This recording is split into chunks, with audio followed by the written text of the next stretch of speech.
जय गुरुजी संगत जी। गुरुजी का अनंतम अनंतम शुक्राना। गुरुजी के श्री चरणों में कोटि कोटि प्रणाम और गुरुजी की प्यारी सभी संगत को जय गुरुजी। संगत जी, आज का सत्संग बहुत बहुत प्यारा है, बहुत ही सुंदर है। गुरुजी की प्यारी, ब्लेस्ड और पुरानी संगत का सत्संग है। संगत जी, गुरुजी महाराज ने अंकल को बहुत बहुत ब्लेस किया है। संगत जी, सत्संग वाकई में बहुत प्यारा है। मैं सिर्फ इतना ही कहूंगा कि सत्संग अंत तक सुने, पूरा सुने, पूरे भक्ति भाव के साथ सुने और देखें कि गुरुजी महाराज ने आपके लिए क्या ब्लेसिंग दी है। और संगत जी, मुझे इस बात का पूरा विश्वास है कि आज का यह सत्संग सुनकर आपको अपने कई सारे सवालों के जवाब तो प्राप्त होंगे ही होंगे। आपको गुरुजी की ऐसी ब्लेसिंग प्राप्त होगी कि आप अपने जीवन में जिन परेशानियों से घिरे हुए हैं उन परेशानियों से आप बाहर आ जाएंगे। ये मेरा विश्वास है संगत जी। और इसी विश्वास के साथ आप आज के सत्संग को सुने और गुरुजी की ब्लेसिंग प्राप्त करें। तो चलिए संगत जी, सत्संग शुरू करते हैं। संगत जी, आज हम अनिल अंकल का सत्संग सुनने जा रहे हैं। वो गुरुजी की प्यारी और पुरानी संगत हैं। तो चलिए संगत जी, सत्संग की शुरुआत करते हैं। जय गुरुजी संगत जी, जय गुरुजी, शुक्राना गुरुजी, अनंतम अनंतम शुक्राना गुरुजी। संगत जी, ये मेरी बहुत बड़ी खुशकिस्मती है जो गुरुजी महाराज ने मुझे मौका दिया कि मैं आपको अपना शुक्राना सत्संग सुनाऊं। संगत जी, आज मैं आपको अपने 3 सत्संग सुनाऊंगा जो गुरुजी महाराज की कृपा से मेरी लाइफ में हुए। संगत जी, सबसे पहले मैं अपनी आंखों का सत्संग सुनाऊंगा। संगत जी, मेरी एक आंख का नंबर -20 था और दूसरी आंख का नंबर -18। और संगत जी, आपसे ऑनेस्टली बोलूं तो मुझे कुछ भी दिखाई नहीं देता था, लेकिन गुरुजी महाराज की ऐसी कृपा हुई संगत जी, आज मेरी एक आंख का नंबर 1 है और दूसरी का 1.5 है। संगत जी, गुरुजी की ऐसी ब्लेसिंग है कि मुझे मेरे डॉक्टर भी कहते हैं कि तुम्हारे पास जरूर कोई सुपर पावर है जो हमेशा तुम्हारे लिए काम करती है। इवन डॉक्टर्स ने यहाँ तक कह दिया संगत जी कि हमने कुछ भी नहीं किया है, जो कुछ किया है वो किसी ईश्वरीय शक्ति ने ही किया है। इवन संगत जी, गुरुजी महाराज के आशीर्वाद से मैंने अपनी लाइफ का हर एक मोमेंट फील किया है। और गुरुजी की इतनी कृपा है संगत जी कि मेरे मन में कोई भी बात होती है, कोई विश होती है, कोई भी मैं अरदास करता हूँ और गुरुजी महाराज उसे पूरी कर देते हैं। एक बार की बात है संगत जी, जब मैं बड़े मंदिर गया था तो वहाँ पे चाय प्रसाद मिल रहा था। मैंने चाय प्रसाद ग्रहण किया और मुझे बहुत अच्छा लगा संगत जी। तो मैंने ऐसे ही गुरुजी की तरफ देखा और कहा कि गुरुजी, मजा नहीं आया, मुझे एक बार और चाय प्रसाद पीना है। और संगत जी, आप बिलीव नहीं करोगे कि मेरे पास दूसरी बार भी चाय प्रसाद आ गया। उन दिनों संगत जी बहुत कम संगत हुआ करती थी और 7 से 9 मंदिर चलता था। अब संगत जी, मैं तो ठहरा बिल्कुल मूर्ख, मुझे तो नहीं पता कि गुरुजी कैसे क्या ब्लेसिंग देते हैं। और संगत जी, मैं गुरुजी के ठीक सामने बैठा हुआ था और मैंने फिर से गुरुजी से कह दिया कि गुरुजी एक बार और हो जाए। और संगत जी, मेरे पास फिर से चाय प्रसाद आ गया। संगत जी, गुरुजी तो हमेशा कहते थे कि कुछ मांगो मत, बस मानो। और संगत जी, हम अपने मन में छोटी से छोटी बात सोचते हैं और इधर गुरुजी उसे पूरा कर देते हैं। संगत जी, हम लोग बहुत बहुत ब्लेस्ड हैं कि हम गुरुजी के चरणों में बैठे हैं। और गुरुजी का सबसे बड़ा लेसन यही है कि हम सिर्फ अच्छे काम करें, सिर्फ सत्कर्म करें। गुरुजी का बस यही कहना था कि सबके साथ अच्छा करो, किसी का बुरा मत सोचो, ना करो, बस इतना आप करो, यही सबसे बड़ा लेसन है। बाकी तो फिर मैं तुम्हारे सारे काम अपने आप कर दूंगा। इवन संगत जी, कोई अगर आपके बारे में बुरा भी सोचता है तो आप गुरुजी से यही कहो कि गुरुजी इसका भी भला करना, और फिर आप देखना संगत जी, गुरुजी कैसे आपको ब्लेस करते हैं। संगत जी, जब गुरुजी अपने फिजिकल फॉर्म में थे तो बोला करते थे, मैं तुम्हारे लिए वो कर सकता हूँ जो कोई और नहीं कर सकता, मैं महाशिव हूँ। और वाकई में संगत जी, वो हैं भी महाशिव और वो अभी इस वक्त आप सभी के साथ हैं, मेरे साथ हैं। और जो आप सोचते हो संगत जी, गुरुजी महाराज उसे पूरा भी कर देते हैं। बस आपकी भावना सही होनी चाहिए, आपकी डायरेक्शन सही होना चाहिए। संगत जी, सबसे बड़ी बात कि अगर कोई आपके लिए बुरा सोच रहा है या कर रहा है, आपको उसके लिए बुरा नहीं सोचना है। जब गुरुजी अपने फिजिकल फॉर्म में थे तो मैंने देखा कि कई संगत ऐसी आती थी और कहती थी कि गुरुजी, उसने मेरे साथ ऐसा कर दिया है, वैसा कर दिया है, आप उसके साथ ऐसा कर दो। तो गुरुजी कहते थे, अरे कमले, क्या बात कर रहा है, तू यहाँ पर अपने अच्छे के लिए आया है या किसी का बुरा करने आया है? तो संगत जी, गुरुजी यही कहा करते थे कि जब तुम किसी का अच्छा करोगे तो तुम्हारे साथ अपने आप अच्छा होगा। इसलिए संगत जी, आप सभी से रिक्वेस्ट करता हूँ कि सबका अच्छा सोचें। संगत जी, आप सभी से यही रिक्वेस्ट करता हूँ कि हमारी लाइफ में अप्स एंड डाउन्स तो चलते ही रहते हैं, प्रॉब्लम्स भी आती हैं, लेकिन संगत जी, गुरुजी के साथ जुड़ने का सबसे बड़ा एडवांटेज आपकी लाइफ में ये है कि गुरुजी आपके सारे कष्ट जीवन से ऐसे निकाल देते हैं जैसे दूध में से मक्खी। आप अपनी लाइफ में बिल्कुल क्लियर हो जाते हो। आपको पता ही नहीं चलता है कि गुरुजी महाराज ने कैसे उन सभी कष्टों से आपको बाहर निकाल दिया है। आप ये बात मानकर चलिए संगत जी कि ये हमारी डेस्टिनी है, ये हमारे अच्छे कर्म ही तो हैं कि आज हम गुरुजी महाराज से जुड़े हुए हैं। और संगत जी, आप सभी बहुत लकी हो कि आप गुरुजी के सामने बैठते हो, उनसे बातें करते हो। गुरुजी हमेशा कहते थे कि मेरे साथ 1 to 1 बातें करो, 1 to 1 गल्ला किया करो, तुम्हारे और मेरे बीच में कोई मीडिएटर नहीं हो सकता। संगत जी, यकीन मानिए गुरुजी महाराज आपकी सारी बातें समझ रहे हैं, उन्हें कुछ भी बोलने की आवश्यकता नहीं है। बस संगत जी, गुरुजी ये कहते हैं कि पहले मैं सबको नींबू की तरह निचोड़ता हूँ, मैं ये देखता हूँ कि कौन मेरे साथ कितने समय तक जुड़ा हुआ रहता है। संगत जी, हम सभी की जर्नी गुरुजी के साथ 1-2 दिन की या एक जन्म की नहीं है, कई जन्मों की है। बस गुरुजी से यही अरदास कीजिए कि गुरुजी हमें अपने चरणों में लगाए रखना। मैं तो गुरुजी महाराज से हाथ जोड़कर यही कहूंगा, गुरुजी तुम्हारी कृपा से सुख गनेरे, तुम माता पिता हम बालक तेरे। संगत जी, हमारी बहुत अच्छी किस्मत है कि गुरुजी महाराज ने हमें अपनी छत्रो छाया में लिया हुआ है और हमारी लाइफ को पता नहीं कहां से इतनी प्रॉब्लम से कैसे हमें गुरुजी निकाल देते हैं। वैसे तो संगत जी, मैं थर्सडे को मंदिर में सेवा करता हूँ और एक दिन मैं मंदिर नहीं जा पाया। मेरे सन इन लॉ की फैक्ट्री में छोटा सा फंक्शन था और हम सभी वहां पर इकट्ठे हुए थे। तो संगत जी, मेरा बेटा मेरे नेफ्यू को कहता है कि पापा को मैं बहुत दिनों से कह रहा हूँ कि अमेरिका चले जाएं, पर पापा जा ही नहीं रहे हैं। मेरे नेफ्यू ने कहा अच्छा, और उसने उसी समय संगत जी मेरी टिकट्स करा दी। संगत जी, उस रात को मैं सोया और मेरे सपने में गुरुजी आए और गुरुजी ने कहा, ओ कमलिया, मैं तेनू भेज रहा, जा ऐश कर। संगत जी, गुरुजी की कृपा तो अनलिमिटेड है, अनलिमिटेड बरस रही है। ये तो हमारे ऊपर है कि हम गुरुजी की ब्लेसिंग को, उनकी कृपा को कैसे लेते हैं। संगत जी, आप लोग रोज सुबह गुरुजी को थैंक यू कहो, रात में सोते समय भी गुरुजी को थैंक यू कहो, क्योंकि संगत जी हमारी लाइफ को चलाने वाले सिर्फ वही हैं। और सबसे बड़ी बात संगत जी, आपको गुरुजी के प्रति अपने आप को सरेंडर करना है और आपका सरेंडर जितना बड़ा होगा संगत जी, गुरुजी के साथ उतनी ही आपको गुरुजी की ब्लेसिंग मिलने वाली है। और याद रखना संगत जी, गुरुजी महाराज को ईगो बिल्कुल भी पसंद नहीं है। गुरुजी भी कहते थे कि अपनी अक्ल को अपने चप्पलों के साथ, अपने जूतों के साथ बाहर छोड़ कर आओ। संगत जी, एक छोटा सा सत्संग मैं और सुनाता हूँ। ये 2011 की बात है। मेरी वाइफ और मेरी डॉटर गुरुजी के पास मंडे को जाया करते थे। संगत जी, 2010 तक तो मैं भी मंडे को सेवा किया करता था, लेकिन संडे को ज्यादा लेट हो जाने की वजह से मेरा मंडे को सेवा करना स्किप हो जाता था। अब संगत जी, मेरी वाइफ और मेरी बेटी दोनों वापस आ रहे थे घर, और जब ये लोग वसंत कुंज पहुंचे जहां पर बहुत सारे मॉल्स हैं, इनकी गाड़ी के सामने एक बच्चा आया और दोबारा इनकी गाड़ी के सामने से निकला। और संगत जी, मेरी बेटी भी बहुत तेज गाड़ी चलाती थी, तो संगत जी वो बच्चा गाड़ी से टकरा गया। उसको काफी जगह पर स्क्रैचेस आए, चोट भी लगी। मेरी बेटी ने मुझे तुरंत फोन किया संगत जी, तो मैंने उससे कहा कि उस बच्चे को इमीडिएटली हॉस्पिटल लेकर जाओ। सबसे पहले संगत जी, ये लोग जिस हॉस्पिटल में लेकर गए वहां उन्होंने किसी और हॉस्पिटल के लिए रेफर कर दिया। संगत जी, उस हॉस्पिटल में मैं भी पहुंच चुका था। मैंने देखा कि उस बच्चे को ज्यादा तो कुछ नहीं लगी थी, लेकिन डॉक्टर फिर भी कह रहे थे कि आप इस बच्चे को एम्स में ट्रॉमा सेंटर में ले जाओ। मैंने डॉक्टर से कहा भी कि डॉक्टर साहब, इसको इतनी तो नहीं लगी हुई है कि इसे वहां ले जाने की आवश्यकता पड़े। तो डॉक्टर माने नहीं संगत जी, और बोले कि नहीं, मैं एम्बुलेंस मंगवा रहा हूँ, आप इसे वहीं लेकर जाओ। संगत जी, एम्बुलेंस आ गई और मैं उस बच्चे को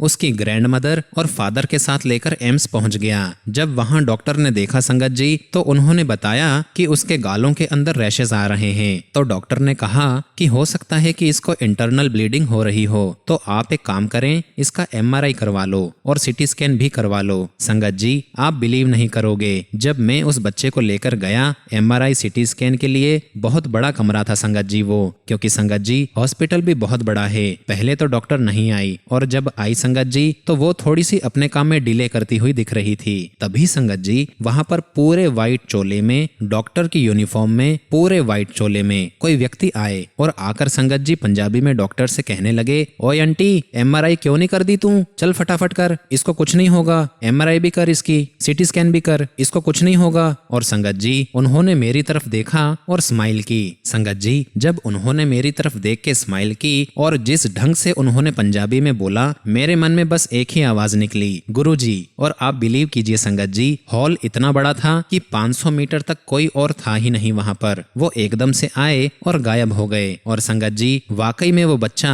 बिल्कुल ठीक निकला, सारी रिपोर्ट्स नॉर्मल आई और 10 मिनट के अंदर अंदर संगत जी वो बच्चा हॉस्पिटल से बाहर निकल गया। संगत जी, मेरे साथ तो गुरुजी के बहुत प्यारे प्यारे एक्सपीरियंसेस हैं। इवन संगत जी, मेरी बेटी की शादी भी गुरुजी ने ही की है। संगत जी, मेरी बेटी घर के नीचे गाड़ी पार्क कर रही थी, तभी गुरुजी वहां आए और बोले 12 12 12। और संगत जी, मेरी बेटी को लगा कि गुरुजी हैं। उसके मुंह से बस जैसे ही निकला गुरुजी और इतनी देर में संगत जी वो गायब। और संगत जी, मेरी बेटी की शादी उसी तारीख को हुई, 12 दिसंबर 2012। संगत जी, गुरुजी महाराज हमारे कर्म काटने के लिए आए हैं, हमारी लाइफ को स्मूथ बनाने के लिए आए हैं, टेंशन फ्री बनाने के लिए आए हैं। इसलिए संगत जी, आप सभी से मैं हाथ जोड़कर रिक्वेस्ट करता हूँ कि गुरुजी में 100% पूरा सरेंडर कर दीजिए और फिर देखिए आपकी लाइफ में क्या क्या बदलाव आते हैं। आप देखेंगे कि आपकी लाइफ की सारी प्रॉब्लम्स कहाँ चली गई। आपको अपनी लाइफ में पता ही नहीं चलेगा कि कभी कोई प्रॉब्लम थी भी। संगत जी, लाइफ में अप्स एंड डाउन्स तो रहेंगे, बस आप गुरुजी के साथ जुड़े रहो और आप देखना कि कैसे आप उन सभी परेशानियों से बाहर निकलते हो। इसी के साथ संगत जी, मैं अपने सत्संग को यहीं विराम देता हूँ और गुरुजी के मंत्र जाप के साथ सत्संग का समापन करूंगा। ओम नमः शिवाय, शिवजी सदा सहाय। ओम नमः शिवाय, गुरुजी सदा सहाय। जय गुरुजी, शुक्राना गुरुजी। संगत जी, अगला सत्संग हम गुरुजी की प्यारी और ब्लेस्ड संगत तुलिका आंटी का सत्संग सुनेंगे। तो चलिए संगत जी, सत्संग शुरू करते हैं। जय गुरुजी, शुक्राना गुरुजी, सारी संगत को जय गुरुजी। Thank you so much Guruji कि आपने मुझे ये मौका दिया, ये अपॉर्चुनिटी दी कि मैं आप सभी संगत के साथ अपना शुक्राना सत्संग शेयर कर सकूं। संगत जी, जब हम गुरुजी महाराज के साथ जुड़े थे तब तक गुरुजी महाराज अपना चोला छोड़ चुके थे। संगत जी, हम गुरुजी के मंदिर मंडे को जाया करते थे और वहां पर लोग छोटे छोटे ग्रुप्स में बैठा करते थे और अपने सत्संग सुनाया करते थे। संगत जी, वो बताया करते थे कि कैसे गुरुजी महाराज जब अपने फिजिकल फॉर्म में थे तो कभी पान के पत्ते से या कभी लोटे से कैसे वो संगत को हील किया करते थे, उन्हें ठीक किया करते थे। और उनसे हमने ये भी सुना है कि गुरुजी के दरबार में कुछ भी नहीं मांगना है। जब हम अपनी चप्पलें निकाल कर आते हैं तो अपने सारे मन के विकार, सारे मन के ईगोज, इफ एंड बट्स वहीं बाहर छोड़कर हमें अंदर आना है। अब संगत जी, थोड़े टाइम के बाद ही मुझे प्रॉब्लम स्टार्ट होने लगी कि मेरे जो दोनों आर्म्स थे वो दोनों आर्म्स सो जाते थे, मेरे पूरे दोनों हाथ सो जाते थे और मेरे दोनों आर्म्स में, मेरे कंधों में बहुत दर्द होता था। और संगत जी, कहते हैं ना कि जब आप वेले बैठे हुए हो तो आपके हाथ पैर सो जाते हैं, पर संगत जी, मेरे तो काम करते हुए भी मेरी उंगलियां, मेरे हाथ सब सो जाते थे, सुन्न पड़ जाते थे। और संगत जी, मुझे दर्द भी बहुत होता था। हालांकि संगत जी, मैं डॉक्टर के पास नहीं गई। संगत जी, कई बार मैं अपने हस्बैंड को रात में उठाती थी और कहती थी कि मेरे दोनों हाथों को दबाओ। संगत जी, इतना दर्द होता था कि मन करता था कि इन्हें काट कर कहीं फेंक दूं। अब इसी बीच संगत जी, मेरे जो पेरेंट्स थे वो कुवैत में रहते थे और मुझे उनके पास कुवैत जाना था। संगत जी, मेरी टिकट्स हुई और मैं कुवैत चली गई। संगत जी, वहां पर गौरी आंटी और त्यागी अंकल के घर में गुरुजी का सत्संग होता है और संगत जी, उनके नीचे के पूरे हॉल में गुरुजी का मंदिर ही बना हुआ है और वो कहते भी यही हैं कि ये गुरुजी का ही घर है। अब संगत जी, वहां पर मंडे और थर्सडे के दिन सत्संग होता था और लंगर घर में बनता था। संगत जी, जिस प्रकार से बड़े मंदिर में या गुरुजी के किसी और मंदिर में सेवादार होते हैं, वहां पर भी ऑलरेडी सेवादार अलॉटेड होते हैं और वही सेवादार आंटी और अंकल मिलकर लंगर बनाया करते थे। संगत जी, मेरी आंटी गुरुजी महाराज से जुड़ी हुई थी और वो अंकल और आंटी के यहाँ पर सत्संग में जाती थी। तो जब मैं वहाँ गई तो मेरी भाभी ने गौरी आंटी को फोन करके कहा कि स्वीटी आई हुई है इंडिया से, क्या मैं उसे भी वहाँ ले आऊं? तो गौरी आंटी ने कहा कि वैसे अलाउ तो नहीं है पर तू ले आ। अब संगत जी, मेरा पहला दिन था और उस दिन बनना था भरता और भरते में होते हैं टमाटर। अब संगत जी, गौरी आंटी ने मुझे टमाटर की सेवा में लगा दिया। अब संगत जी, आप बिलीव नहीं करेंगे, बहुत बड़ा पतीला, उसमें बहुत सारे टमाटर और आंटी ने मुझे सेवा में लगा दिया। हालांकि मैंने कुछ नहीं कहा और मैं चुपचाप टमाटर की चॉपिंग करने के लिए बैठ गई। और संगत जी, टमाटर चॉप करते करते मेरे हाथ सुन्न भी हो रहे थे, दर्द भी बहुत हो रहा था, पर संगत जी, मैंने किसी से कुछ भी नहीं कहा। उसके बाद संगत जी, मंडे आया। कभी वो मुझे चपाती बनाने में लगा देते, कभी मुझे घी लगाने में लगा देते, कभी मुझे किसी और चीज में लगा देते। संगत संगत जी वो लोग जो जो सेवा मुझे देते रहे मैं करती रही। और संगत जी मैं वहाँ कुवैत में अपनी मम्मी के साथ सोती थी, तो मैं रात में अक्सर उनको उठाती थी और कहती थी कि मम्मी मेरी बाह में बहुत दर्द हो रही है, आप दबाओ। संगत जी एक्चुअली उन दिनों में मेरी नीस की शादी हुई थी, तो घर में एक पार्टी होनी थी और इसीलिए संगत जी मैं कुवैत गई थी। तो संगत जी मेरी मम्मी मुझे कहने लगी कि जिस दिन घर में पार्टी है उस दिन बहुत सारे कुवैत के डॉक्टर्स आएंगे, उन्हीं में से डॉक्टर ग्रोवर आएंगे, तुम अपनी प्रॉब्लम को उनके साथ डिस्कस करना और पूछना कि क्यों हो रहा है ये। मैंने कहा ठीक है। और इसी बीच संगत जी वो पार्टी वाला दिन भी आ गया और मैं वो बात भूल गई कि मुझे ऐसे पूछना भी है। तभी संगत जी पार्टी में मम्मी मेरे पास आई और मुझे कहने लगी कि जा डॉक्टर ग्रोवर आए हुए हैं उनसे बात कर और तेरी जो प्रॉब्लम्स हैं उनके साथ डिस्कस कर। संगत जी मैं उनके पास गई और उनको मैंने सारी बातें बताई कि अंकल मुझे ऐसी ऐसी प्रॉब्लम्स होती हैं। तो उन्होंने मुझसे पहला सवाल किया are you on any medication, क्या आप कोई कोलेस्ट्रॉल बीपी की कोई दवाई लेते हो? तो मैंने कहा कि नहीं अंकल ऐसी तो कोई बात नहीं है। डॉक्टर ग्रोवर ने मुझसे फिर पूछा कि आपको थायराइड है? मैंने कहा कि नहीं अंकल कुछ भी नहीं है। तो अंकल ने मुझे कहा कि एक काम करना, जब आप इंडिया जाओगे तो आपकी गर्दन और स्पाइनल कॉर्ड जहाँ पर मिलती हैं, जहाँ जॉइन होती हैं, उसका MRI कराना। मैंने कहा ठीक है मैं कराऊंगी। उसके बाद संगत जी मैं वहाँ पे 2 महीने के लिए रुकी और इसी बीच में मैं सत्संग में जाती रही और मुझे जो जो सेवा मिलती रही मैं करती रही। संगत जी मैं इंडिया वापिस आई और आप बिलीव नहीं करोगे संगत जी एग्जैक्टली 1 हफ्ते के बाद गुरुजी महाराज मेरे सपने में आए। मैंने देखा गुरुजी महाराज मेरी तरफ मुस्कुरा रहे हैं और हमें यह बताया गया था संगत जी कि गुरुजी से कोई प्रश्न नहीं करना है। संगत जी गुरुजी ने मेरे हाथों की सारी उंगलियों को चॉप किया, मेरी सारी उंगलियां नीचे गिर गई और मेरे हाथों से खून बहने लगा और मेरे दोनों हाथ बिना उंगलियों के हो गए। और संगत जी मैंने देखा कि मैं सपने में बहुत रो रही हूँ और मुझे दर्द भी हो रहा है और मैं गुरुजी से कह रही हूँ कि गुरुजी मेरे हाथ तो भिखारियों वाले हो गए हैं। और संगत जी